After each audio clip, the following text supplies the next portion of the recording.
Right now on Studio G, uncertainty and frustration. The families of those on Malaysia Airlines Flight 370 are in limbo, but they want answers. CSUN senators are in the hot seat. A student organization on campus is accusing them of trading favors in exchange for support.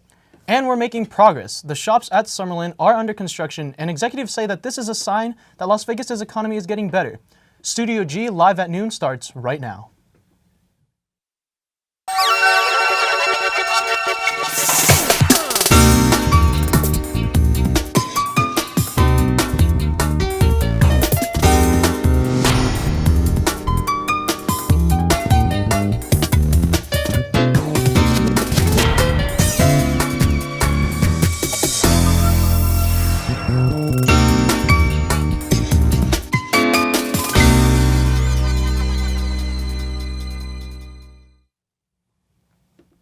Good afternoon, everyone. Thanks for having us in. I'm Ron Paul Gavino. And I'm Monica Cran. There has been speculation about what happened to Malaysia Airlines Flight 370, but officials don't really know where the plane is or what even happened. The uncertainty and lack of evidence is frustrating for friends and families of passengers who are on board Flight 370. Reporter Trinae Williams has our top story. It's been more than 2 weeks since the Malaysian Flight 370 disappeared. Officials have been searching for the missing plane high and low, but the lack of evidence are hunting relatives. It's been 17 days. They simply just give us this result. How can people bear this? While not entirely unexpected, this news is clearly devastating for the families of those on board. Malaysia Airlines provided family members financial support of $5,000 per missing passenger. Recognize the financial support is not the only consideration, but the prolonged search is naturally placing financial strain on the relatives. Officials are claiming that the relatives are dead, but without hard evidence, passengers are clinging on to the little bit of hope. Family members first heard that their relatives did not survive the crash via text message. With deep sadness and regret that I must inform you that according to this new data, Flight MH370 ended in the southern Indian Ocean. Family members marched on the streets of Beijing to the Malaysian embassy demanding answers. The turning point for us, I think, will be when we pull some piece of debris from the surface of the ocean and positively identify it as being part of the aircraft. The search is focused in the southern Indian Ocean in an extremely remote area. We're not searching for a needle in a haystack. We're still trying to define where the haystack is. From Studio G, I'm Trinae Williams. It's been 18 days since Malaysia Airlines Flight 370 disappeared. The raffle for the 25 puppies that survived the January pet shop arson came to an end Tuesday morning. Bidders raised more than $50,000 for the Animal Foundation. 222 tickets were sold, and each dog had multiple bids, with some as many as 30. Winners of the drawing will be screened by the Animal Foundation and a Home for Spot. Pet shop majority owner Gloria Lee and boxer Kirk Bills face 31 charges in connection with the fire. A trial date is set for July 7. The Rebel Yell is investigating an allegation against CSUN senators. A student organization on campus is accusing them of trading favors in exchange for campaign support. CSUN senators promised special favors to Alpha Epsilon Delta in return for an endorsement during last semester's Senate elections. Rebel Yell reporter Tiana Winter says she spent spring break contacting every medical science student organization to get the story. Emails stating the alleged bribes were from AED President Diane Martinez. Influence peddling that happened basically was they offered AED free pizza for every single meeting that they had. They also offered them low-cost CPR and first aid classes, and they also told them that they have connections with working professionals to help them AED members with workshops for their members, as well as helping them get internships. The only way that they would be able, AED members would be able to receive these services is if they endorsed Benjaloon and Jitney during the upcoming Senate elections in October. Election rules forbid campaigning before the day, as well as threatening, harassing, and bribing CSUN officials, UNLV students, and staff. This is an ongoing story, and the Rebel Yell will continue to follow this investigation. With all the attention on Crimea splitting off from Ukraine and joining Russia, reporter Alvin Loy asked UNLV students what they thought about the situation. UNLV students were asked about what they thought about the situation in Ukraine. A place where people have been oppressed for a very long time. They want to not be oppressed, and, well, unfortunately, the people who are in power don't really want that. I'm from Iran myself, Persia. Anyway, the stuff that's going on there, it's almost parallel to what's been going on in Iran. The fact that both countries have a nuclear program and they're trying to, get nuclear energy by making nuclear atoms. Feelings were mixed about how they thought the situation was being handled. I mean, if we get involved, are we getting involved to help the Ukrainians, or are we just getting involved because we don't like Russia? Because those are very different things to be doing. And if we get involved just because we don't like Russia, in the end, are we going to end up helping the Ukrainians? Or are we just going to push the Russians out and then leave them to be the exact same way they were before? So what I feel about Ukraine right now is that they are part of Russia. They should become one country again. If not, it's up to them. The whole war and fighting, I don't agree with it. I think they could have done this more peacefully. She expressed her opinion about whether students should be well informed about current world events. Heck yes.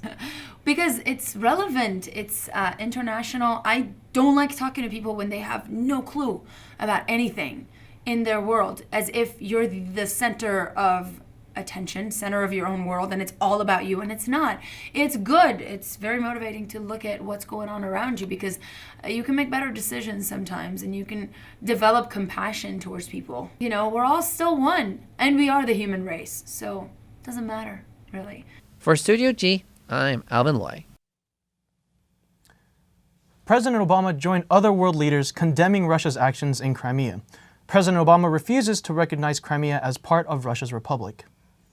Still ahead on Studio G, it's been almost a year since the tragic Boston Marathon bombing. Many gathered together to remember those who lost their lives. Plus, a local nonprofit corporation in Nevada is giving veterans an opportunity to help those who are in need. And we're making progress. A new shopping mall in Summerlin is giving locals a new place to eat, shop, and work. You're watching Studio G live at noon. We're Combox Radio, and we talk about anything from relationships, friendships, family, and school. Yeah, anything like that. We know our shows from the 3 to 4 o'clock hour. We want to take that hour to just kind of let everyone unwind and just take a break with us. Yeah. Hi, my name's Crystal Magorza, and my show is called Combox Radio with Crystal May. We are on Thursdays from 3 to 4 p.m.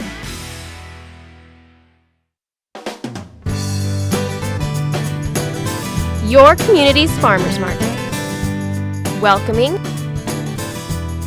lively, friendly. A place where neighbors and friends come together to celebrate their community. With over 50 vendors, organic, sustainable, fresh produce are available just for you. Support and buy local at Fresh 52. I specialize in underground local hip-hop music as well as your top hits. In the first hour, we play your top hits. Second hour, other local legends that you guys may have never heard of. What I want my listeners to realize is that there's more good music than what you hear on the radio. Just diversify your ears a little bit. I love it with all my heart. It's your boy Miles Lowe from the Miles Lowe Midweek Show. You can check my show out from therebelhd2.com. I thought the wind was going to blow my house down last night. I feel like I've been saying this a lot, but I actually enjoy the wind. I feel like it's kind of, it's almost like a warning that summer's coming. Really excites me.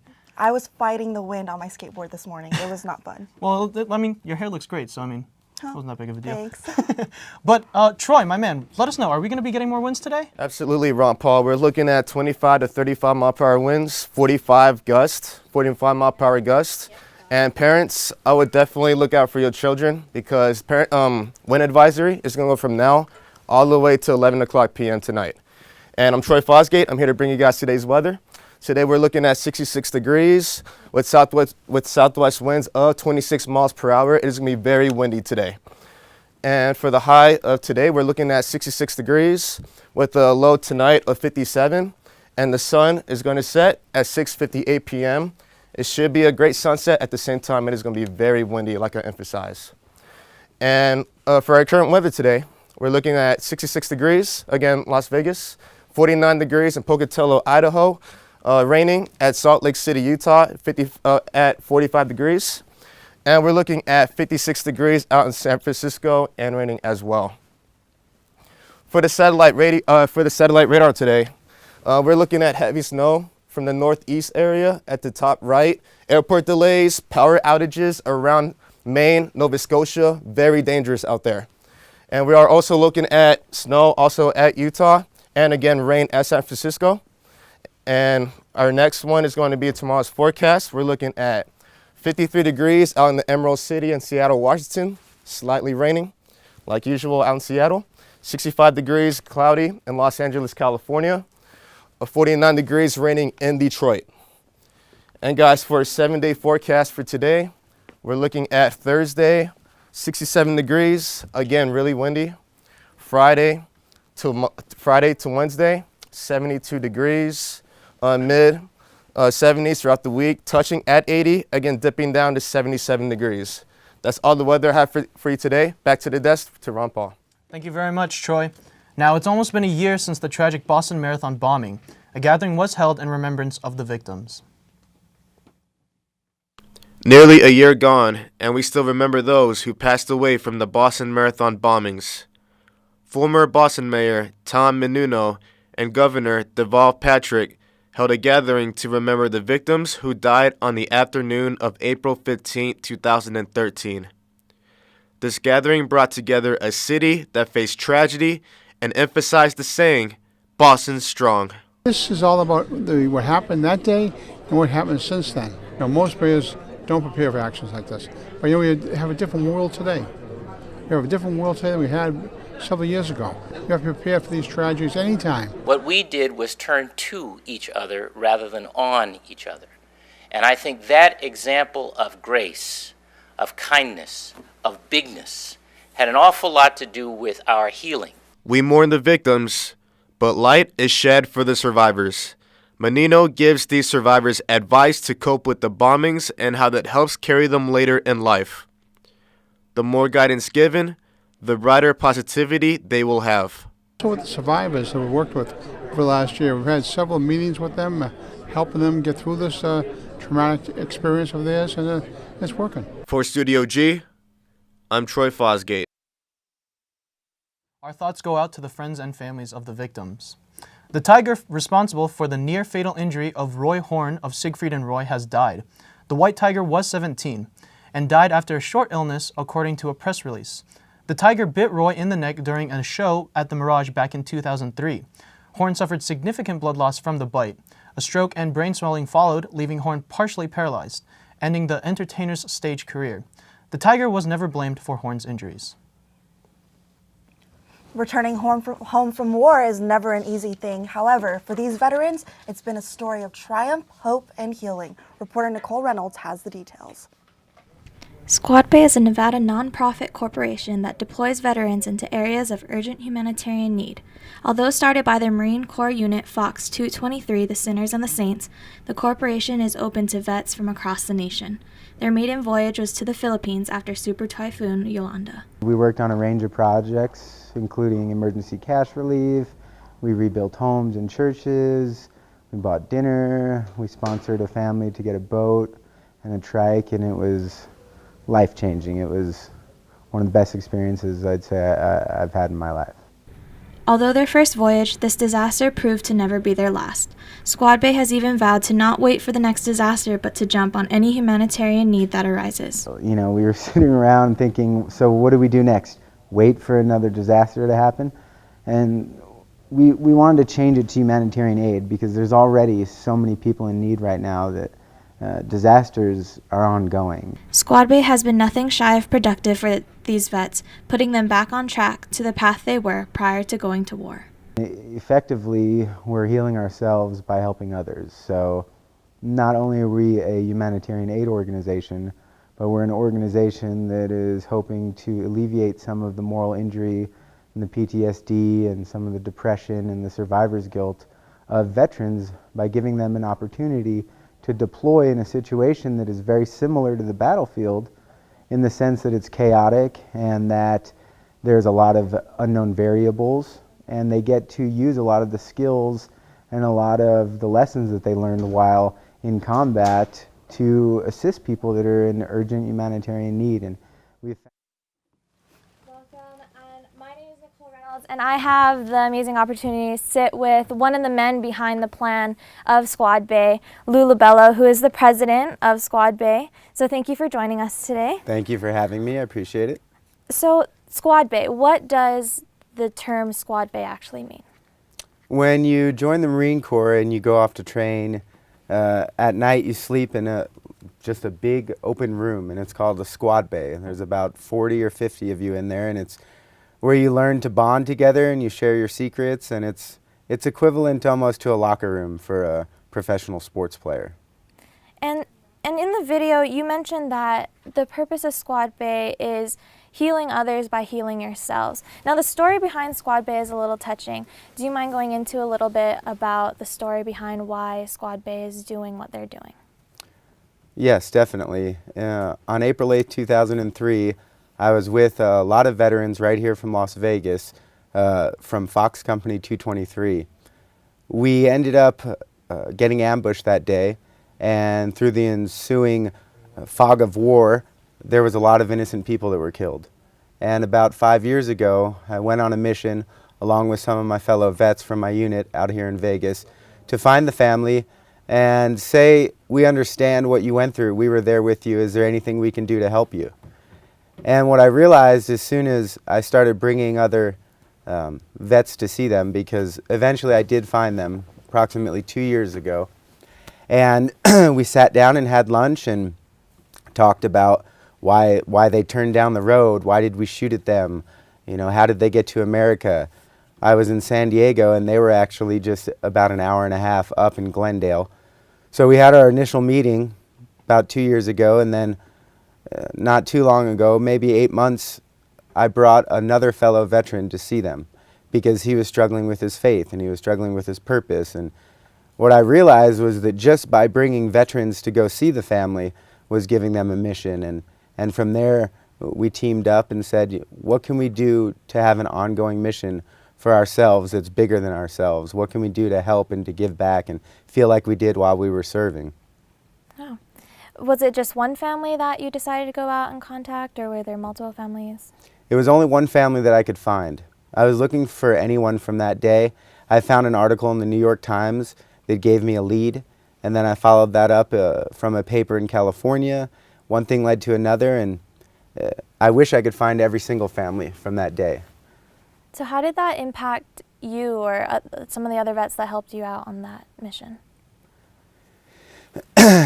It changed my life. Finding that family changed my narrative. So instead of just being a veteran that went off to war and did what so many veterans do, which is, you know, apply the moral force of their country, and in the process, you unfortunately have to kill innocent civilians. It seems to be part of war. It's impossible to avoid. And being able to find this family and not necessarily say, I apologize or I'm sorry, but to say, what can I do to help you? Not just I'm sorry, what can I do? Do you have food? Can you pay your rent? So I think it really, their forgiveness as well showed a lot of the guys that I served with that they can forgive you, then you can forgive yourself. Or maybe there's nothing to forgive. This is just part of the process of being a warrior.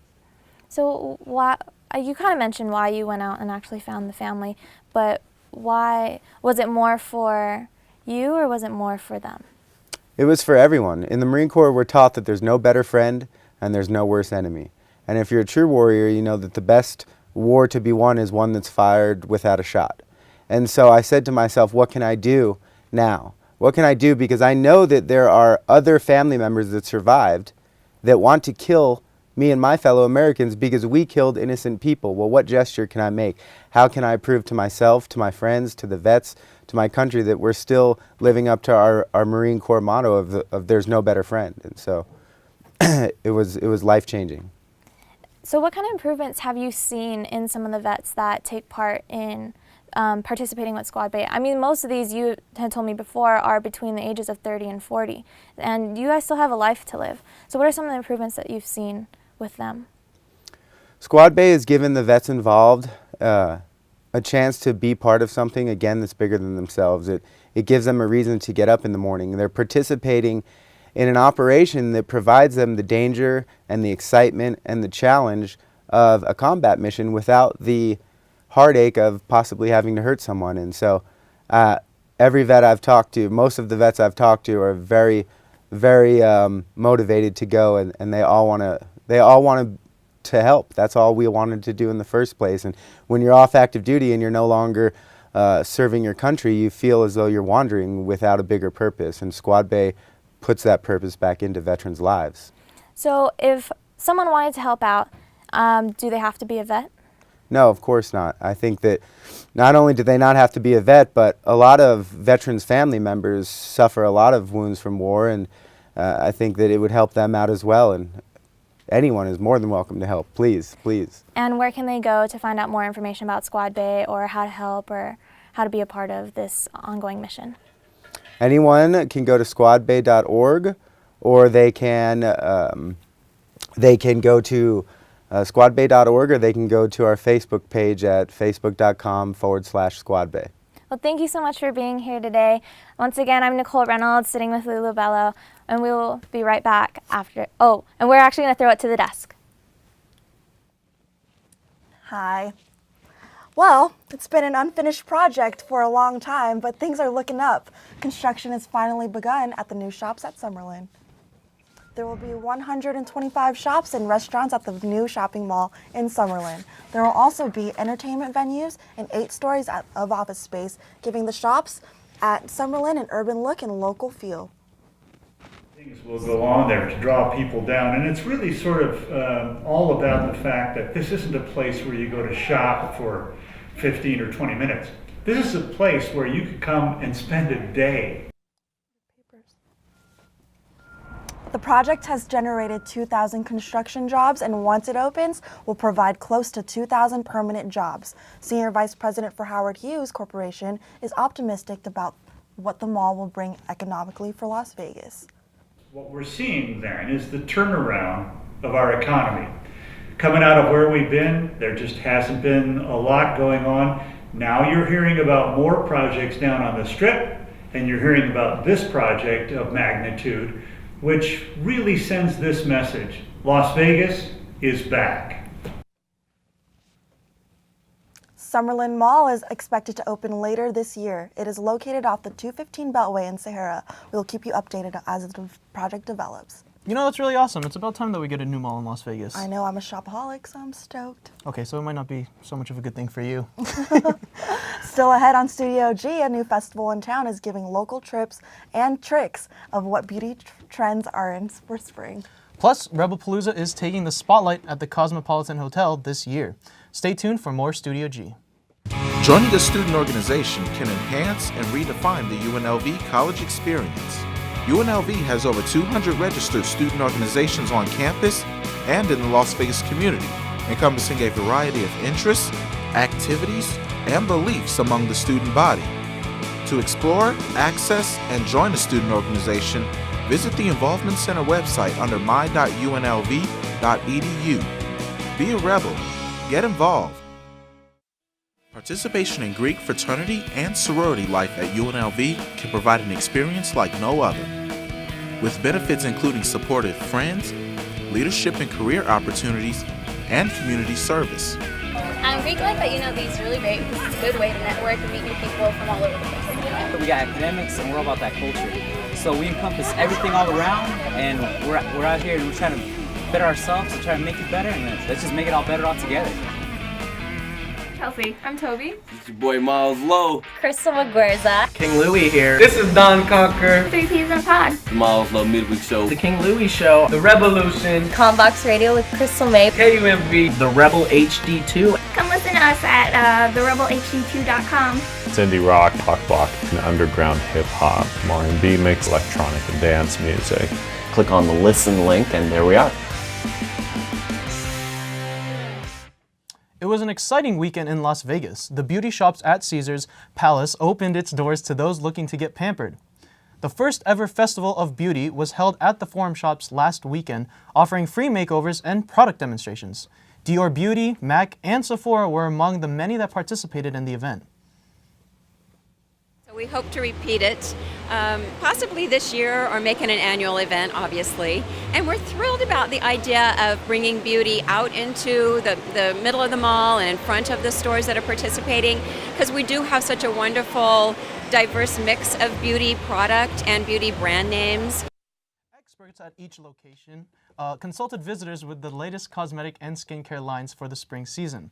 Visitors were also able to participate in a raffle and prizes and free giveaways from each participating store. I hope what they get out of joining us today is an experience of new colors, what's trendy, what's going to make everybody look and feel more beautiful. And going into the spring, because this week we're celebrating the first day of spring, and really we have so many wonderful experts in the beauty field here at the Forum Shops that they can offer their expertise in what makes a woman feel more beautiful. For more information about the event, you can visit www.fsfest.com. There's a new place and a new band. Rebelpalooza will take the spotlight at the Cosmopolitan Hotel this year, and they're giving away 1,200 tickets to students for free. A CSUN representative said these concerts were created by inexperienced college students, causing Rebelpalooza to go over budget. They spent more than $100,000 to have concerts on campus, but this year, CSUN is paying $47,000 with less than 3 times the amount they spent last year. The goal is to have college concerts on the Strip to spotlight famous artists and bands. I want to go to all these concerts, but they're really expensive and I don't have the budget to pay for all the concerts. So I think it's great that students can get a free way pretty much to get into the concerts. If I get free tickets, that's awesome, because then it's a free date and that's always good. But yeah, it's really awesome just going to see these different bands. You know, you always hear about them, all the big ones. And at Rebelpalooza, there was the last one was an older band, and I kind of knew about it, but now they're more current, more relevant artists, and it's just gonna be more fun. The Valley to Vegas concert series starts April 9th and goes until April 18th. Headlining different genres of music and popular singers like Ellie Goulding, CSUN is giving away 1,200 tickets to students through social media and at CSUN events on campus. For more information, visit UNLV-CSUN.com. Will I be seeing you at Rebelpalooza? I think so. I think Foster the People is going to be Yeah, I there. heard Foster the People does that one song that's like, all the other kids with the I love that song. You know, and it's really awesome because I know Foster the People is coming to town later on in the summer, and it's $40. Yep. So if you're a UNLV student, you really got to get on that if it's for free. And I heard, who else is going to be there? Young the Giant. Young the Giant, I love Young the Giant. It's awesome. Yep. But I hope to see you guys there. Thank you so much for tuning in to Studio G Live at Noon. I'm Monica Cran. And I'm Ron Paul Gavino. Have a wonderful day, Las Vegas.